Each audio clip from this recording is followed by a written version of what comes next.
క్రీస్తును క్రైస్తవ్యాన్ని ద్వేషించి దూషించిన క్రీస్తు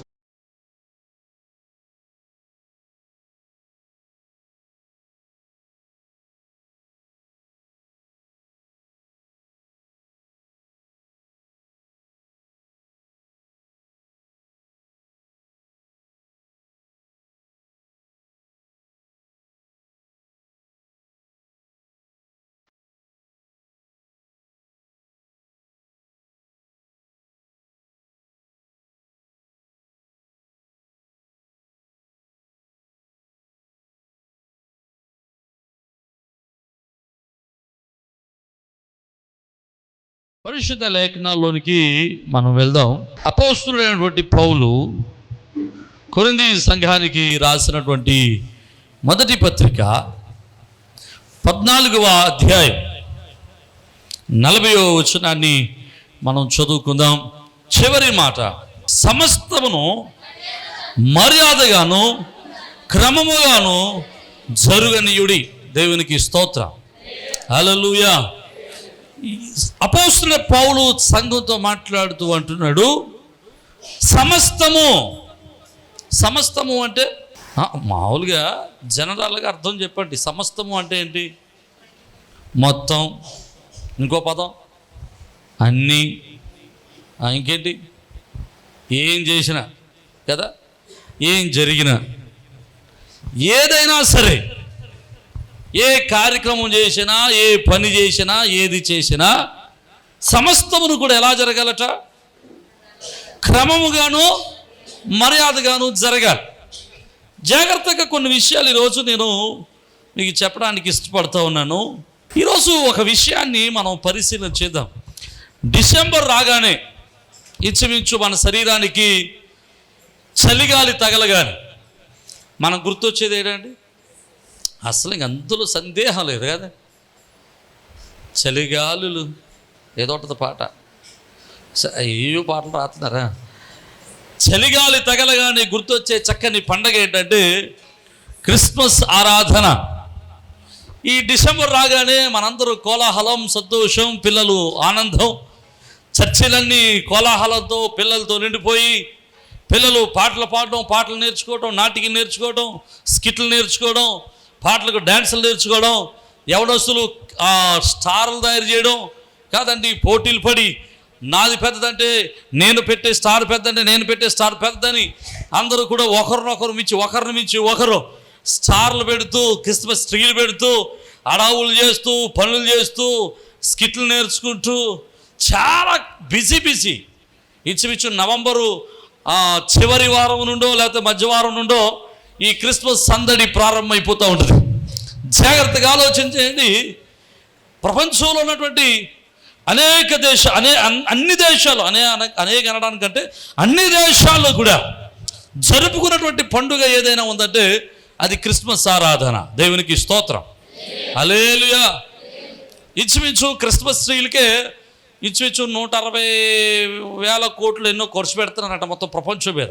కొన్ని వేల కోట్ల రూపాయలు క్రిస్మస్ పండుగ తరపున వ్యాపారం జరుగుతూ ఉంది. అనేక మందికి ఉపాధి దొరుకుతూ ఉంది. అయితే క్రిస్మస్ పండుగ రాగానే మనలో చాలామందికి సంతోషం, ఆనందం. అసలు క్రిస్మస్ అంటే ఏంటి చెప్పండి మీ ఉద్దేశాలు? క్రిస్మస్ అనగానే మీకు గుర్తొచ్చేది ఏంటి? దేవుడు గుర్తొస్తాడు చందుబాబుకి, క్రీస్తు జననం గుర్తొస్తుంది. క్రిస్మస్ పండగ అంటే ఇంకేం గుర్తొస్తాయి? పండగ అనగానే మనకు గుర్తు వచ్చేది ఏంటంటే, స్త్రీలకైతే ప్రాముఖ్యంగా గుర్తొచ్చేది ఏంటంటే షాపింగ్ ఎప్పుడు వెళ్ళాలి, కొత్త బట్టలు ఎప్పుడు వస్తాయి కదండి. పిల్లలకైతే స్కిట్లు నేర్చుకుంటాం. యవనస్తులకైతే ఎవడు చేయనంత గొప్పగా క్రిస్మస్ చేయాలి. ఆడవాళ్ళకి కొంతమంది పరిచర్య చేసే వాళ్ళకైతే భోజనాలు ఏం పెట్టాలి? చికెన్ ఎడదామా, మటన్ ఎడదామా, బిర్యానీ ఎడదామా, పీతలు ఎడదామా, రొయ్యలు ఎడదామా, చైనా వాళ్ళు పాములు పెట్టుకొచ్చి ఎడదామా, కొత్త వంటలు ఏమైనా చేసేద్దామా అని చాలా సందడిగా ఆనందంగా ఉంటాం. మనమందరం ఇంత ఆనందంగా అయితే సంతోషంగా సంబరాలు చేసుకోవడానికి ఇష్టపడుతూ ఉంటుంటే, ఇదే సందర్భంలో మరొక గ్రూపు వారు అంటున్నారు, అసలు క్రిస్మస్ చేయమని బైబిల్లో. మిమ్మల్ని ఎవరు అడగలేదా? ఎందుకు అడగరు? క్రిస్మస్ చేయమని బైబిల్లో ఉందా? అసలు క్రిస్మస్ చేయొచ్చా? క్రిస్మస్ అంటే అర్థం తెలుసా? క్రిస్మస్ చేయమని ఎక్కడైనా బైబిల్లో ఉందా? ఆది అపోస్తులు ఎవరైనా క్రిస్మస్ చేశారా అని ఇలాంటి అగ్నిబాణాలు సంధించే వాళ్ళు చాలామంది ఉంటారు. దయచేసి కొన్ని విషయాలు నన్ను చెప్పనివ్వండి, జాగ్రత్తగా స్లోగా చెప్తాను, మీరు అర్థం చేసుకోవడానికి ప్రయత్నం చేయండి.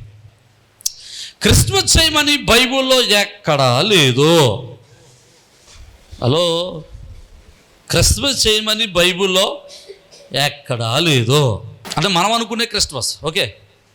రెండవది ఏంటంటే ఆది అపోస్తుల సంఘంలో కూడా ఎప్పుడు కూడా క్రీస్తు జన్మమును పండుగగా ఆచరించేటువంటి సందర్భం కానీ ఎప్పుడు లేదు. ఏ సందర్భంలో కూడా వారు క్రిస్మస్ను, క్రీస్తు జన్మమును ఆరాధనగా ఒక పండుగగా చేసినట్లు ఎక్కడా లేదు. ఇది మాత్రం మనం తప్పనిసరిగా ఒప్పుకోవాలి. పొరపాటుని కాక మా పాస్టర్ గారు క్రిస్మస్ చేస్తున్నాడంటే బైబిల్లో ఉంటుందని ఎవరికి పొరపాటున మాట ఇచ్చేయకండి. రా తీసుకురా మా పాటగారి దగ్గర రా, మా పాటగారు చెప్తాడని తీసుకొచ్చేయకండి. నేను మళ్ళీ ఏదో బతపడలేను. క్రిస్మస్ గురించి బైబిల్లో ఎక్కడా లేదు. క్రిస్మస్ పండుగ గురించి, క్రీస్తు జన్మారాధన గురించి, పండుగ గురించి ఎక్కడా లేదు. ఆది అపోస్తులు ఎక్కడ కూడా క్రిస్మస్ పండుగ చేసినట్లు బైబిల్లో దాఖలాలు లేవు. మరి మనం ఎందుకు చేయాలి? మనము క్రిస్మస్ ఎందుకు చేయాలి? క్రిస్మస్ ఆరాధన మనం ఎందుకు జరిగించాలి? ఇన్ని వేలాది రూపాయలు ఎందుకు ఖర్చు పెట్టాలి? ఎందుకు మనం ఇంత కష్టపడి కొత్త కొత్త చీరలు కొనుక్కుని, కొత్త కొత్త జాకెట్లు కుట్టించుకోవటానికి వాళ్ళ క్యూలో ఉండి కాదు, మామూలుగా కాదు. మేమంటే దగ్గర రెడీమేడ్లోకి వెళ్ళి సొక్కా తెచ్చుకుని అక్కడే వేసుకుంటాం. మీకు అసలు విషయం తెలిసేది, మేము అక్కడే తొడుక్కుని వచ్చేయచ్చు. కానీ మీకు అలా కాదు కదా, క్యూ కట్టాలి. వాళ్ళు ఈరోజు ఇస్తే కానీ రోజు ఫోన్ చేసి కుట్టు కుట్టు కుట్టు అంటే కానీ కుట్టరు. మా పాస్టర్ గారి బట్టలు చాలా అయిపోతే ఇచ్చేప్పటికప్పుడు మాసిపోంటాయి అన్నీ. దేవునికి ఇష్టం. కాబట్టి మీరు చాలా కష్టపడాలి. ఇన్ని కష్టాలు పడి, ఇన్ని బాధలు పడి, సంవత్సరం అంతా పోగేసినటువంటి డబ్బుల్లో వేలాది రూపాయలు ఖర్చు పెట్టి క్రిస్మస్ ట్రీ కట్టి, లేకపోతే ఇంకోటి చేసి పండుగ ఇంత గొప్పగా చేసి ఇన్ని వేలాది రూపాయలు ఖర్చు పెడుతున్నాం. మరి ఎందుకు? బైబిల్లో క్రిస్మస్ చేయమని లేనప్పుడు మనం ఎందుకు చేయాలి? ఈరోజు కొన్ని విషయాలు మీతో చెప్పడానికి నేను ఇష్టపడుతూ ఉన్నాను. జాగ్రత్తగా వినండి. క్రిస్మస్ చేసేవాడు ఎవడు కూడా క్రిస్మస్ చేయని వాడిని హేళన చేయడు. క్రిస్మస్ చేసేవాడు ఎవడు కూడా క్రిస్మస్ చేయని వాడిని వ్యతిరేకించడు. కానీ వ్యతిరేకత ఎక్కడ వస్తుందంటే క్రిస్మస్ చేయని వారు చేసేవారి మీద నిందలు వేస్తూ ఉంటారు.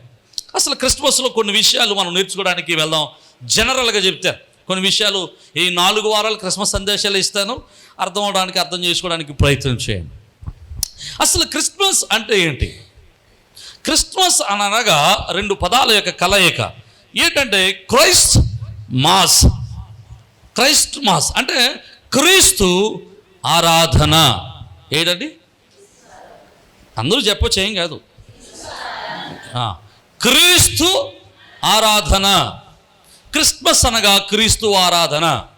నేనంటాను డిసెంబర్లో చేసేదే క్రిస్మస్ కాదు, ప్రతి ఆదివారము క్రిస్మసే. అర్థమైతే దేవునికి స్తోత్రం. నీడేమంటారు బాబు, కొత్త మాటలు చెబుతున్నాడు. క్రిస్మస్ అంటే క్రీస్తు ఆరాధన.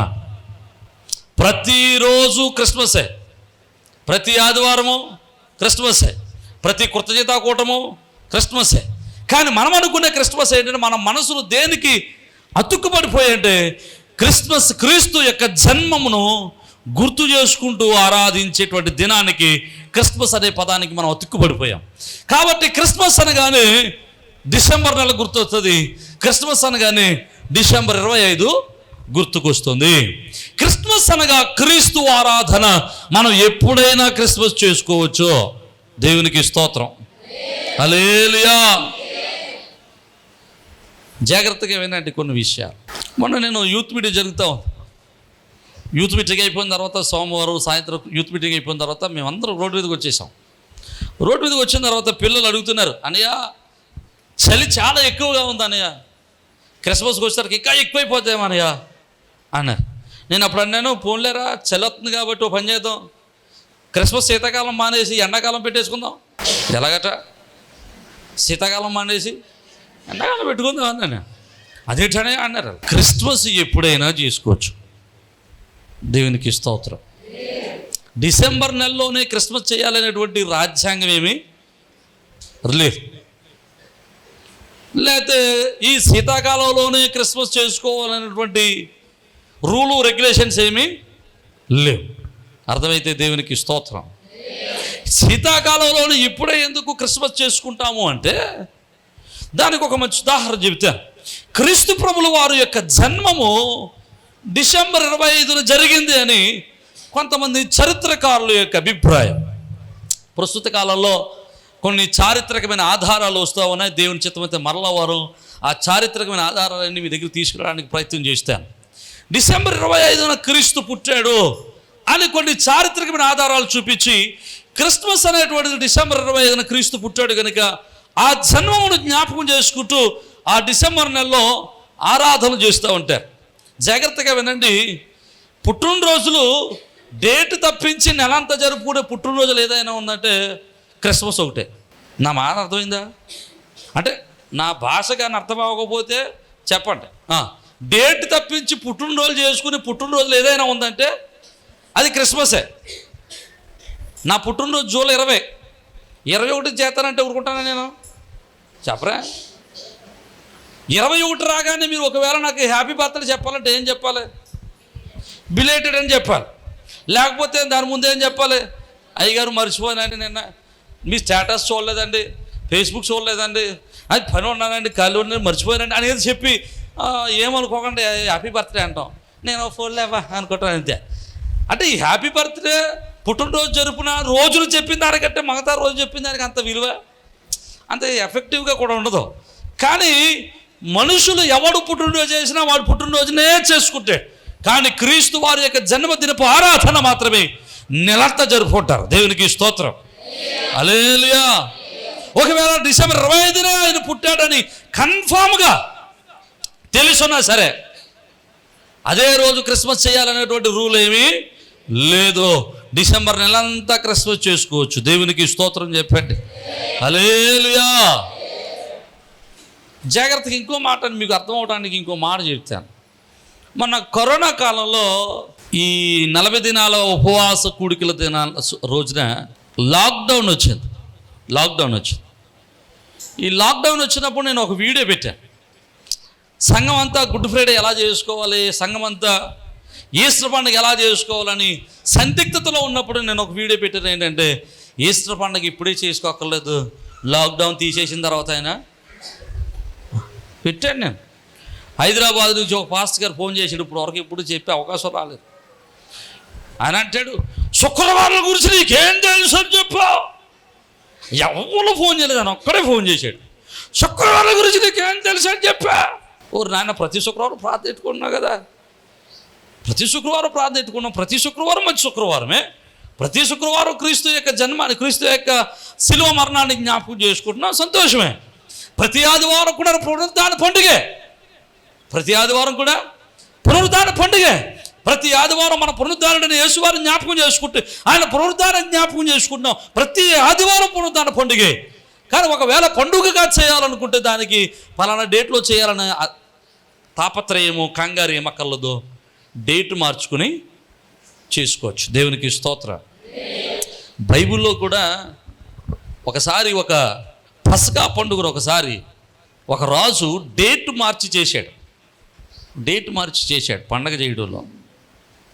దేవునికి స్తోత్రం. అయితే ఎందుకు ఇట్లా, ఎందుకు మీరు ఏంటి ఇలాగా మీ బుర్రగాని పాడైపోతే ఏంటి అనబాకంటే చెప్తాను నేను. క్రిస్మస్ అంటే క్రీస్తు వారిని ఆరాధన చేయడం.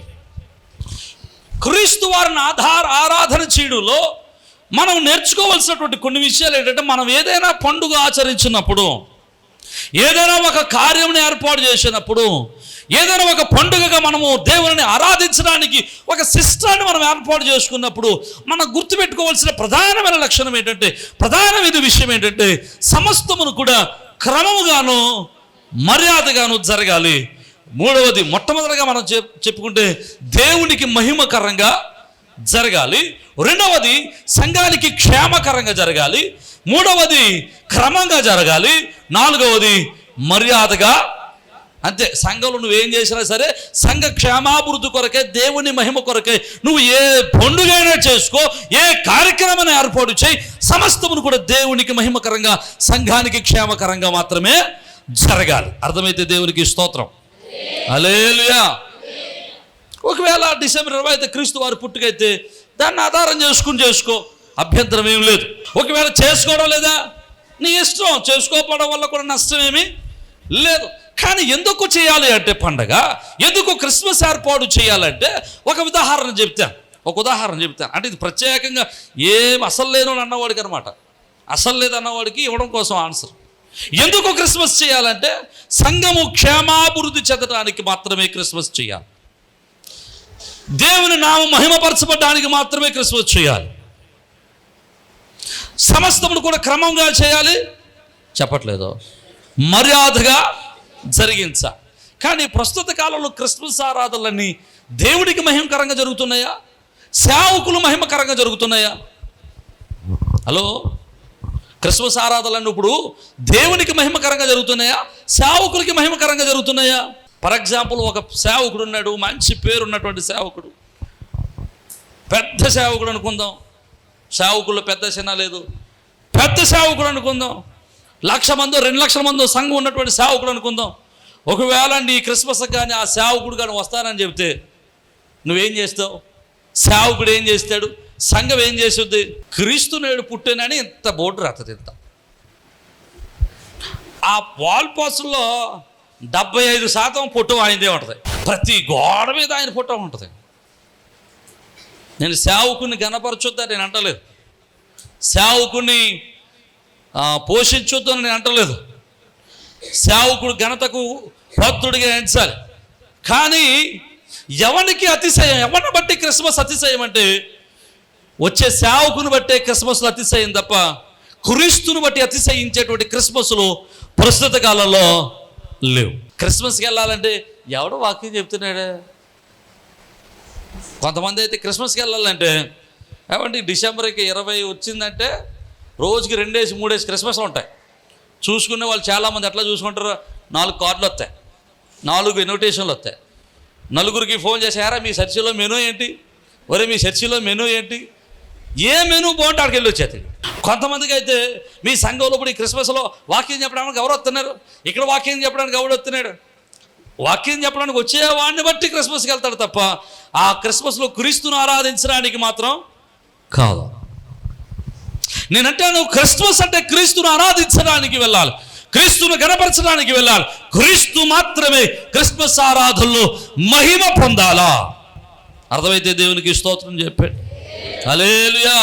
క్రీస్తు మాత్రమే హైలైట్ చేయబడాల క్రిస్మస్లో, క్రీస్తు మాత్రమే మహిమపరచబడాల, క్రీస్తు మాత్రమే గణపరచబడాల. అంతకు మించి నువ్వు ఏది చేసినా ఆ క్రిస్మస్లో దేవుడు ఉండడా. క్రిస్మస్ చేయొద్దని కాదు, క్రిస్మస్ చేయాలి. ఎందుకు చేయాలి చెప్తాను వినండి. క్రిస్మస్ అనగా క్రీస్తును ఆరాధించటం. క్రైస్తవులకు ఉన్నటువంటి ముఖ్యమైన పండుగలు ఏమేంటి పండుగలు అండి? ఈస్టరు, క్రీస్తు వారి యొక్క పునరుద్ధాన దినము, రెండవది క్రీస్తు వారి యొక్క జన్మదినము, ఇంకో మూడవది అనుకుంటే గుడ్ ఫ్రైడే, మంచి శుక్రవారం, క్రీస్తు వారు శిలువ మీద మరణం పొందినటువంటి దినం. ఈ 3 ఇక పండుగలకి ఏమి లేవు. ఇక 3 మించి పండుగలు ఏమి లేవు. మధ్య మధ్యలో సభలు ఎట్టుకుంటాం, మధ్య మధ్యలో కోటలు ఎట్టుకుంటాం, ఇంక పెద్ద లెక్క కాదు. ఇప్పుడు నన్ను ఈ మాట చెప్పనివ్వండి. క్రిస్మస్ మనం ఎందుకు ఏర్పాటు చేయాలంటే సంఘము క్షేమాభివృద్ధి చెందటానికి చేయాలి. ఎందుకు క్షేమాభివృద్ధి చెందడం అంటే ఏంటి? సంఘము క్షేమాభివృద్ధి చెందటం అంటే ఏంటి చెప్పండి? క్షేమాభివృద్ధి చెందటం అంటే ఏంటి? చక్కని బిర్యానీలు, ఇంకేంటి క్షేమం అంటే అదే కదా, కడుపు నిండా ప్రార్థన ముందోసారి, ప్రార్థన అయిపోయిన తర్వాతసారి తినేయటం, అంతేనా? క్షేమాభివృద్ధి అంటే మంచి మంచి చీరలు కట్టేసుకుని, కిటికీలు తలుపులు పెట్టేసుకుని, ఇదా క్రిస్మస్? క్రిస్మస్ ఎందుకు చేయాలి అంటే సంఘం క్షేమాభివృద్ధి చెందడం అంటే మంచి మంచి బట్టలు కట్టుకోవడం కాదు, మంచి మంచి భోజనాలు పెట్టడం కాదు. ఇవన్నీ అందులో పాత్రలు అంతే, అందులో ఒక భాగాలంతే. సంఘము క్షేమాభివృద్ధి చెందడం అంటే అనేక ఆత్మలు సంఘములో చేర్చబడాలి. దేవునికి స్తోత్రం. అనేక మందికి దేవుని యొక్క రక్షణ సువార్త అందించబడాలా. ఆమె ఒక పండగ చేశామంటే కొన్ని ఆత్మలకు రక్షణ సువార్త మనము ప్రకటించాలా. కొన్ని నూతనాత్మలకు క్రీస్తును పరిచయం చేయాలా. కొన్ని కుటుంబాలకు క్రీస్తుని గురించిన వార్త వినిపింప చేయాలా. కానీ మనం ఏం చేస్తున్నాం? ఈరోజు క్రిస్మస్లు అన్నీ ఎట్లా జరుగుతున్నాయి? క్రిస్మస్లు ఎవరు కూర్చుంటున్నారు అసలు చెప్పండి. మనం కూడా పిలుస్తాం కదండి, మన బంధువులు మిత్రులు అందరం పిలుచుకుంటాం, పండగకి పిలకుండా ఉంటాం. కానీ మనం పిలిచినప్పుడు మనం ఏం చేస్తామో తెలుసా? అనే మా ఇగర్ పట్టుకోవడానికి 1 గంట అయిపోతుంది, కాబట్టి నువ్వు పని చేయి, బండి అంబేద్కర్ బొమ్మ దగ్గర ఎట్టుకుని వచ్చాయి, శుభ్రంగా భోజనం చేసి ఎవరు కనబడకుండా ఇలా వెళ్ళిపో. ఇక ప్రార్థన ప్రారంభమైన తర్వాత ప్రార్థనలో కూర్చుంటే ఏ ముఖమైన కొత్త ముఖం ఉంటాయంటే ఒక ముఖం కొత్త ముఖం ఉండదు. ఎవరుంటారు? పండుగలు అందరూ సంఘస్థులే. మందే కాదు, అసలు ప్రపంచంలో జరిగే క్రిస్మస్లు అంటే ఇలాగే. పండగ నిండా క్రైస్తవులే, పండగ నిండా క్రైస్తవులే, సంఘమే కూర్చుంటారు సంఘంలో ప్రార్థనలో. పండగ అంటే క్రైస్తవులు మాత్రమే కూర్చోవడం కాదు, అనేక మందిని బంధువులని, మిత్రులని, స్నేహితులను, అన్యులను క్రీస్తును పరిచయం చేయడానికి అనేక మందిని తీసుకొచ్చి దేవుని మందిరంలో కూర్చుండబెట్టాలా. అర్థమైతే దేవునికి స్తోత్రం చెప్పండి. హల్లెలూయా. ఏం చేయాలండి? అన్యులకు దేవుని గురించి తెలియని వారికి ఏం చేయాలి? క్రీస్తుని గురించినటువంటి వార్త తెలియపరచాలా. క్రీస్తు వారి యొక్క జన్మమును గురించి తెలియపరచాలా. అందుకని క్రిస్మస్లు అనేసరికి, క్రిస్మస్ సందేశాలు అనేసరికి ఎలా ఉంటున్నాయంటే మార్కులు వేసే క్రిస్మస్ సందేశాలు తప్ప క్రీస్తు జన్మను వివరించే సందేశాలు తక్కువ ఉంటున్నాయి. కారణం ఏంటంటే కొత్తగా ఎవడు ఉండడం, అంత మాటలు క్రీస్తు కన్యమరికను పుట్టాడంటే నాకు తెలిసిలే అంటున్నారు. ఇది చెప్పిందే చెప్తున్నాడు కాబట్టి నువ్వు కొత్తదేమో చెప్పాలి. వీళ్ళు ఏం చేస్తారంటే నక్షత్రం పట్టుకుంటారు. నీకు తెలుసా క్రిస్మస్ అంటే నక్షత్రం వచ్చింది, నక్షత్రానికి ఎన్ని రెక్కలు ఉన్నాయో తెలుసా అని మొదలెడతాడు ఈ ప్రసంగం. ఎందుకంటే కూర్చున్నవాడికి నీ గురించి తెలుసు కదా, నీకు యేసుక్రీస్తు ఎలా పుట్టాడో తెలుసు, ఎలాగా జన్మించాడో తెలుసు, మరి ఎవరో యేసేపు ఎవరు ఎన్ని తెలుసు.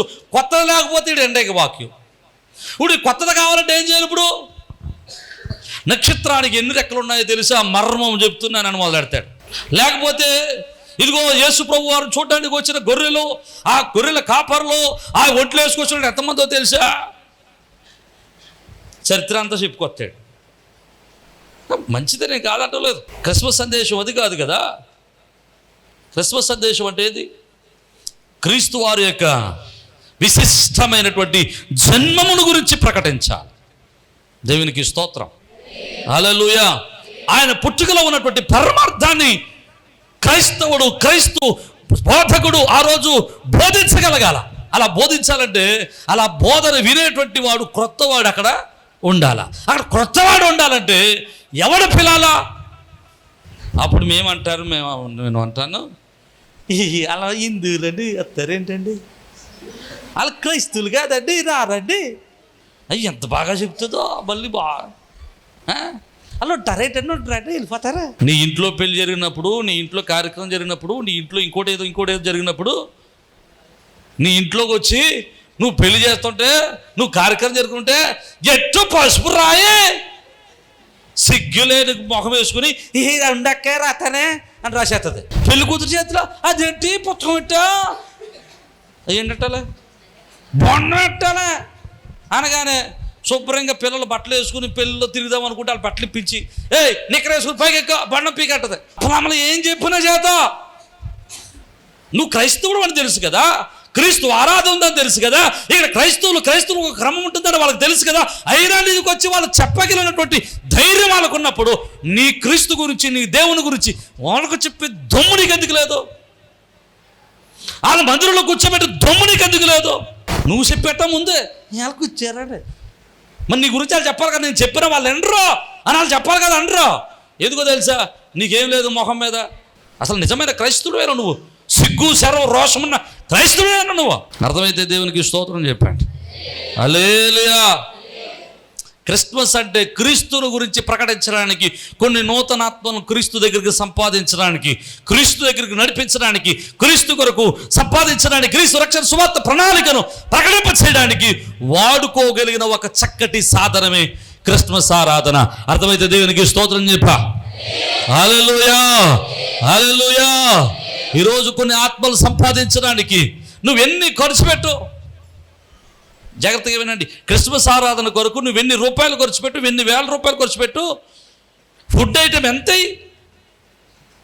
కొంతమందికి కొన్ని ఆలోచనలు ఉంటాయి. వీరు క్రిస్మస్ జరుగుతుంటే ఏమన్నా డెకరేషన్ చేద్దామంటే ఎవడో, సౌండ్ సిస్టమ్ ఇమ్మంటే ఎవడో, ఆర్కెస్ట్రాకి ఇమ్మంటే ఎవడో, ఇది అంటాడు నేను తినేదే చేస్తానంటాడు. అలా కాదురా, ఇక ఐటమ్లన్నీ అయిపోయాయి, కొంచెం సౌండ్ సిస్టమ్ వాడికి ఆర్కెస్ట్రా వాళ్ళకి డబ్బులు రావట్లేదు, కొంచెం ఎవరు రాబాబు అంటే కుదరదు, నేను తినేదే ఇస్తా. అన్నీ అయిపోయినా కానీ ఏదో పీతలట్టు కొత్త రొయ్యలు అట్టుకొచ్చేస్తాడు. ఎందుకు? క్రిస్మస్ అంటే అది ఒకటే కాదు కదా. నువ్వు ఎన్ని వేల రూపాయలు ఖర్చు పెట్టి ఎన్ని చెయ్యి అంటే నన్ను మాట చెప్పినావండి. ఎన్ని వేల రూపాయలు ఖర్చు పెట్టి క్రిస్మస్ చేసినా ఆ క్రిస్మస్ వలన దేవునికి మహిమ కలగదు. దేవుడు ఆనందించాడు. దేవుడు ఆనందించే క్రిస్మస్ ఆరాధన ఏదైనా ఉందంటే ఒక్క నూతనాత్మకైనను క్రీస్తు సువార్తను ప్రకటించగలిగితే ఆ ఆరాధన బట్టి దేవుడు ఆనందించేవాడై ఉన్నాడు. దగ్గరగా దేవునికి స్తోత్రం చెప్పాలా? హల్లెలూయా, హల్లెలూయా. ఒక నూతనాత్మనైన క్రీస్తు వరకు సంపాదించగలిగితే ఆ వేలాది రూపాయలను బట్టి దేవుడు ఆనందించడు, కానీ ఆ రూపాయలను ఖర్చు పెట్టి ఒక ఆత్మ రక్షించబడింది అనేటువంటి సంతోషంతో దేవుడు పరలోక రాజ్యములు తన దూతలతో కలిసి సంబరాలు చేసుకుంటాడంట. దగ్గరగా హల్లెలూయా, హల్లెలూయా. ఇప్పుడు చాలామంది అంటున్నారు చేయమని బైబిల్లో ఉందా అంటే, చేయమని బైబిల్లో ఉందంటే నేను అంటాను బైబిల్లో క్రిస్మస్ చేసుకోమని లేదు, ఇంకా చాలా లేవు. యూట్యూబ్లో వాకింగ్ చెప్పమని బైబిల్లో ఉందేంటి? చెప్పరా? ఉందా? మీ బైబిల్లో కానీ ఉందా? నాకు తెలియదమ్మా, మరి యూట్యూబ్ ఎక్కడ దొరకలేదు బస్. యూట్యూబ్లో బైబిల్ వాకింగ్ చెప్పమని లేదు బైబిల్లో, మరి ఎందుకు చెబుతున్నావు? టీవీలో వాకింగ్ చెప్పమని ఉందా బైబిల్లో, మరి ఎందుకు చెబుతున్నావు? అసలు మైక్ ఎట్టుకోమని చెప్పాడు దేవుడు. మైక్ ఎట్టుకుని వాకింగ్ చెప్పని ఉన్నాడా బైబిల్లో? ఏసిపో మైక్ ఎట్టుకున్నాడు పోని. మరి నువ్వు మైక్ ఎందుకు ఎట్టుకుంటున్నావు? నువ్వెందుకు యూట్యూబ్లో వాక్యం చెప్తున్నావు? నువ్వెందుకు టీవీలో వాక్యం చెప్తున్నావు? అయ్యో ఈ మధ్యకాలంలో టీవీ దాకా ఎక్కడ వెళ్ళదు, స్టేజ్ పక్క వచ్చేది టీవీలు లేదండి. దేవునికి స్తోత్రం. స్టేజ్ పక్కన స్క్రీన్ వేసేసి స్క్రీన్ మీద వాక్యం చెప్పేద్దాం. దేవుడు స్క్రీన్ వేసుకుని చెప్పమన్నాడు వాక్యం. చెప్పరారు బాబా అంటే నాకేం లేదు, గొమ్మని పొర్రపాటుని నేను తప్పు చెప్పేస్తున్నాను భయం. మీ బైబిల్లో కానీ ఎక్కడ యూట్యూబ్ ఛానల్ ఓపెన్ చేసి వాక్యం చెప్పమని ఉందేమో భయం నాకు.